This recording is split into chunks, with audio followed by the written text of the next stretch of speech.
उसकी जिम्मेवारी किसकी है सुरक्षा को लेकर? अब आप मेरी सुनिए, बाहर जो लगे उससे हमारा मेन मकसद ये था कि चोरी बंद हो। चोरी बंद होने का आपसे मैं बताता हूँ, जब कांग्रेस सरकार थी तो 31% लाइन लॉस था। मतलब 1% पे 400 करोड़ रुपया सरकार का जाता है अगर लाइन लॉस बढ़ता है तो उस वक्त का 31% था। आज हमारा इस साल के मार्च टू मार्च में हमारा 14 तक आ जाएगा। आप समझो कि 17% लाइन लॉस, 17% लाइन लॉस कम होने का मतलब 5,000 करोड़ रुपया हमारा रेवेन्यू बढ़ गया। अब मीटर तो बाहर लगाते हैं, हर एक मीटर की रखवाली सरकार नहीं कर सकती।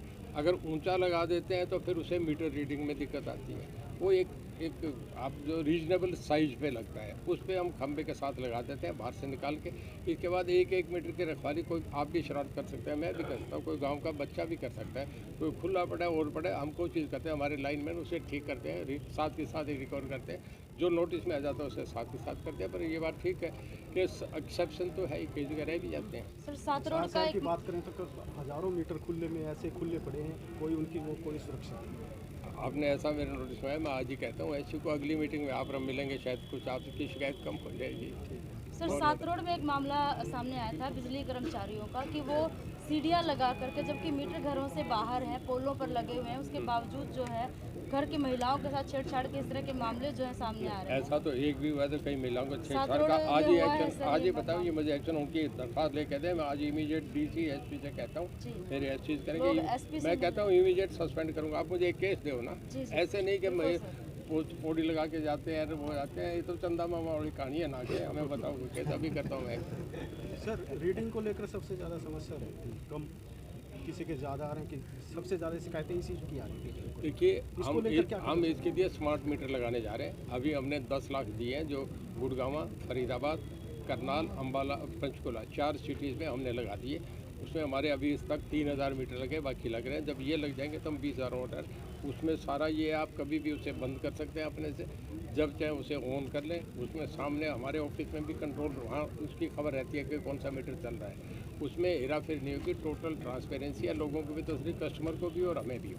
हिसार में कब से शुरुआत हो सकती है? और करेंगे हिसार में। अब आजकल आपके मंत्री जी बहुत जोर से लगे हुए हैं, कमल गुप्ता जी, जोगीराम जी लगे हुए हैं, बाकी हम इनके दाएं बाएं पीछे खड़े हैं। मंत्री जी, कोई मीटर में चिप का भी प्रोविजन आने वाला है? जो सूत्रों के हवाले कोई खबर आ रही थी कि चिप डाली जाएगी मीटर्स की। मीटर का क्या? मीटर्स में चिप डाली जाएगी, स्मार्ट मीटर।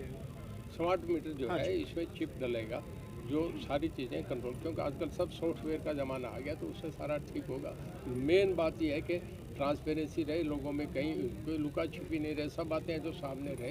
ये गवर्नमेंट का फर्ज बनता है कि हम लोगों की सेटिस्फैक्शन के लिए, क्योंकि एक सिविलाइज सोसाइटी में हम इलेक्टेड गवर्नमेंट है, हमारी ड्यूटी है कि हर बात का जवाब दें, हम जवाब दें। देखिए ऐसा है, आपका सवाल है, पूछिए। हमारे यहाँ एक मिनट क्वेश्चन भी रिपीट करो। जरा पीछे बड़ा कहते यार, कोई आदमी देख के जो बोलता है, 2 आदमी ड्यूटी रखो ना, उन्हें अंदर कर दो रूम में, कहते जाओ यहाँ से। एक बार कह दिया आदमी हो तो बंद हो।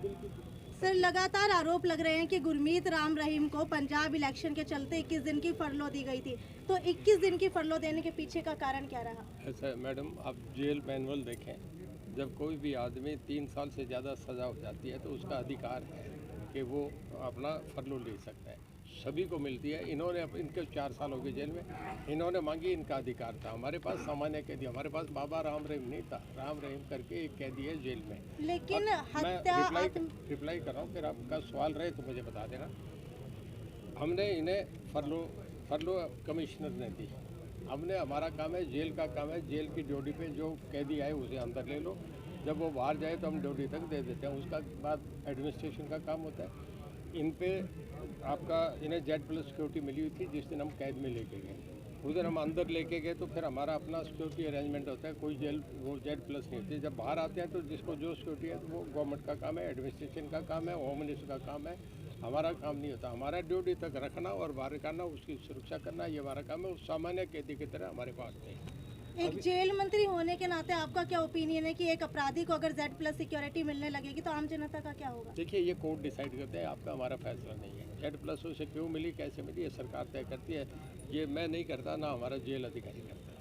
अभी आपने कहा कि गुरमीत राम रहीम को एक सामान्य अपराधी के तौर पर आपने ट्रीट किया, लेकिन गुड़गांव की जिस सोसाइटी में वो रह रहे थे, जिस छत पर वो धूप सेकने जाते थे, उस एरिया के जो आम लोगों को जो है उसका खामियाजा भुगतना पड़ा, उन्हें बाहर तक नहीं निकलने दिया जाता। मैं आपसे बता रहा हूँ ना, हमारा काम जेल तक है, उसके बाद एडमिनिस्ट्रेशन का काम है। एडमिनिस्ट्रेशन कैसे रखे वो कोर्ट के गाइडलाइन से, उनकी सिक्योरिटी की सारी चीज़ें अपडेट हो। किसी को Z+ भी दी जाती है, किसी को वाई सिक्योरिटी भी दी जाती है। ये उनका काम होता है, कोर्ट्स का काम होता है, हमारा काम